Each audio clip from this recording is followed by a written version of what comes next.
I started co-cards about 15 years ago. When I first started, the idea of, sharing is a bit strange, but, sharing a card. I think the behaviour of people are very much used to thinking, actually, I do share things. You share Spotify. One of the biggest providers of clothing is a company called Depop, where people rent and return clothes, etc. There's a huge, huge change in that shared marketplace. One other thing, I guess, that there's a lot more awareness of environmental and carbon.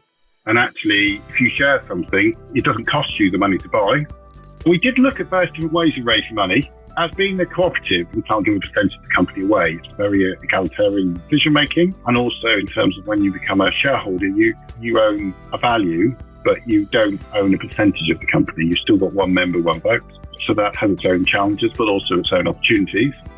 We obviously wrote our business plan and our prospectus, and all of those really helps you think about what's your theory of change, what you're trying to do, what is your ask, what's your traction going forward, what do you want to be in a couple of years' time? Those are all really, really good questions, and actually seeing it from an investor lens as well, perspective. So actually, I found it was quite interesting, but actually we've got about over 400 investors now, and I think that's a really interesting way of developing the business.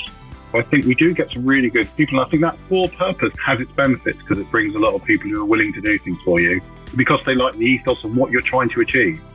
So my radical point is we have no choice. If you want to still live the way you're living or some semblance of it, then we have to change by 2030, otherwise it's not. And we have to be zero carbon. And we can do those things now. We have all the technology to do it now.